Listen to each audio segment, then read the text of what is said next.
Ayun mga kalongi, after kong mag-breakfast, nag-prepare ako and ready na tayo maglakbay ulit, pagpatuloy ang ating paglalakbay sa ating North Loop mga kalongi.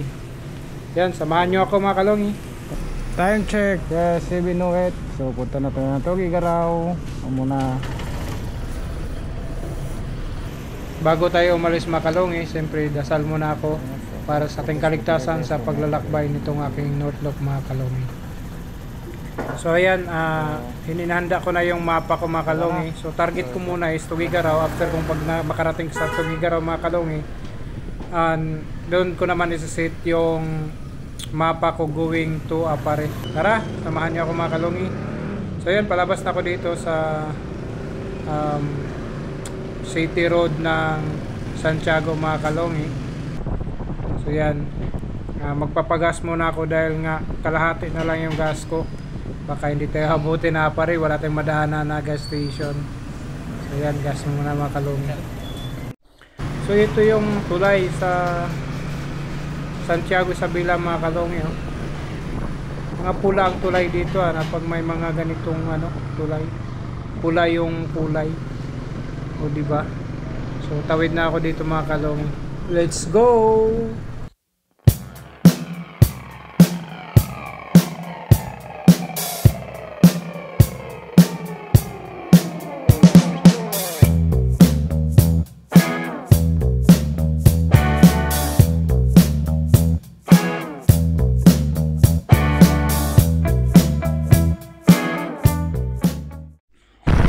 Mga kalongi, ito yung 4 lanes na daan na binabaybay ko ay ang Santiago City to Tugigaraw City na daan mga kalongi.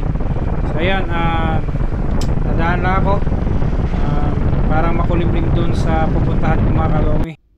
At dito na ako sa Cabanatuan, Isabela. So malapit na, kalahati na, papalapit na ako sa Tugigaraw na mga kalongi. Siyempre picture naman ako dito mga kalongi. Itong tulay mga kalongi, ang haba nito. Ayun, dito ako makakakita ng tulay na mahaba mga kalongi, kasi dun sa bandang Kabikulan mga kalongi, maiksi lang ang tulay. So, diba? Ang haba.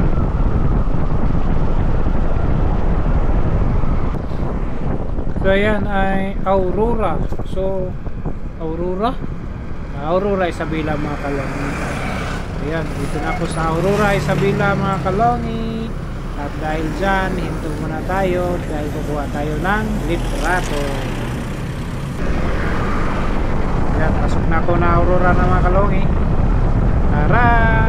Yun, so yun, medyo lumiwanag doon mga kalongi sa aking pupuntahan. Sana ganun pa din pagdating ko doon. Ayan, sana ganito ang panahon mga kalongi, maganda. Yan, tulay na naman, ang haba na naman ang tulay dito mga kalongi.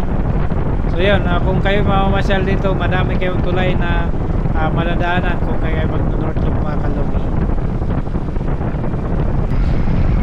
So yun mga kalongi, nakikita mo yung mga bundok na yan. Yan yung tatawirin kong mga bundok mga kalongi para makarating ako sa kabilang parte na yan.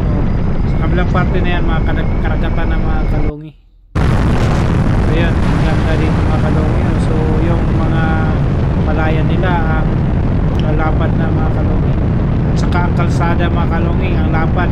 Kung ikaw ay big bike naman dito, siyempre makapag-rat-rat ka mga kalongi. Ngunit tayo ay dandaan lang para makarating sa ating paruruna ng safe and sound, diba? Approaching na pala ako mga kalongi ng Tugigaraw City.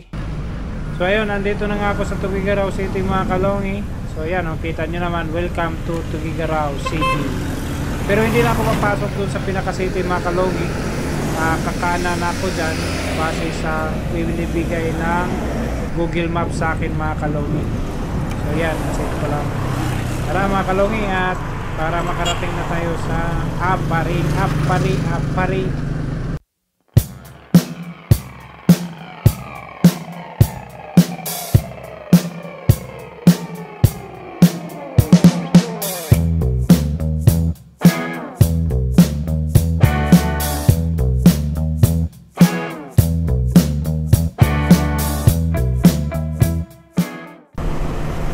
So yan mga kalongi, patawid na ako dito sa tulay ng Bunton Bridge mga kalongi. Ang haba ng tulay na to dahil nga ang lawak ng Cagayan River. So yan, wala pa ako sa kalagitnaan ng tulay mga kalongi, pero makikita nyo naman ang tulay na bakal, ang haba talaga nito mga kalongi. Pwede mag Spider-Man dito mga kalongi, kung dito sa Spider-Man. Naalala ko yung sa palabas na Spider-Man mga kalongi na nandun sa tulay yung eksena nila ng kalaban niya mga kalongi. So dito na ako sa kalagitnaan ng tulay mga kalongi. Ho! Takot pa naman ako pag ganito mga kalongi, lalo na pag nagyuyug-yug yung tulay. At yun mga kalongi, nakatawid na ako sa Bunton Bridge mga kalongi. So ayan, tuloy ang biyahe ng mga kalongi papuntang Aparri. So ayan, dito sa may bandang Concepcion ng Cagayan, nasa Cagayan na ako mga kalongi. Yan, maambon na mga kalongi. So doon medyo talagang maulap doon sa pupuntahan ko sa Aparri mga kalongi. So hanap muna ako ng masilungan kasi maambon na mga kalongi. Ayun, may nakita akong shade house mga kalongi. So dito muna ako magsilong o sumuyo sa silong. Yun, Barangay Police Guard House pala to mga kalongi, dito sa Concepcion, Cagayan. So silong muna ako dito mga kalongi, baka masalubong ko yung malakas na ulan, kaya mas mabuti pa dito ko na lang antayin yung malakas na ulan. So yan, silong muna ako dito habang maambon pa mga kalongi. So yan mga kalongi, pagkalipas ng mga isang oras siguro na standby ako doon sa may guardhouse sa Concepcion, Cagayan. Tumuloy na ako dahil nga tumila na yung ulan, pero yung kapote mga kalongi ay hindi ko na inalis dahil nga baka umulan pa bigla o iba, nakasalubong ko yung ulan. At narating ko po dito mga kalongi ang Gataran. So yun, nasa Gataran na ako. Yan, kuwala ko dito ng picture mga kalongi para sa memory natin na ating pag North Loop.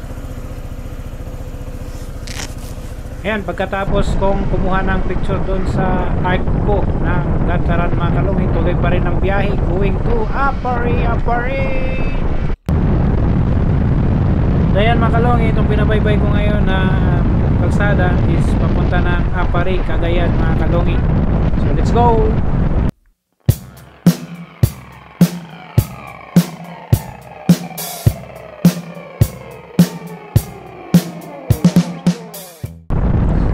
So ayan mga kalongi, kitang kita ko na yung landmark ng Aparri, yung arko ng Aparri mga kalongi. So ito yung pinaka famous kung saan pupunta yung mga vlogger, mga nag-North Loop mga kalongi. Sinasadya talaga itong mga kalongi na puntahan dito. So yan, welcome to Aparri. Yes!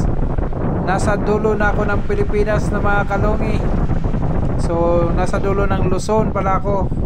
Mula Aparri hanggang Hulo is ay sunod natin is Hulo naman, Hulo-Sulo mga kalongi. So yan, hanggang dito na ako mga kalongi. So hanap lang ako ng makainan dahil gutom na ang aking mga bitok. So yun, may nakikita ako dito kainan mga kalongi. Dito muna ako tambay para kakain mga kalongi. So dito muna ako sa welcome to Aparri mga kalongi. Habang hinintay ko yung in-order ko na pagkain mga kalongi, naglagay muna tayo ng sticker dito sa lagayan nila ng may sticker mga kalongi ng rice nilong, baka sakaling makita ng ating mga followers, subscriber at mga kaibigan na makapunta dito sa Aparri mga kalongi at kakain dito sa karinderya. So ayan, nandito na yung aking pagkain, yung tapsilog mga kalongi, at kakain na tayo dahil gutom na ang aking mga bitok mga kalongi. Way! So yan, dasal muna mga kalongi.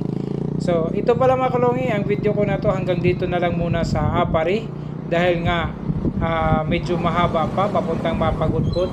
So ito yung aking lalagyan ng D4 episode 1 from Isabela to Aparri mga kalongi. So subaybayan nyo po ang aking biyahe naman. Next episode, ang D4 episode 2 from Aparri to Pagudpod mga kalongi. So maraming salamat sa aking mga subscriber and followers sa Facebook at saka YouTube. Maraming salamat sa suporta. Bye-bye!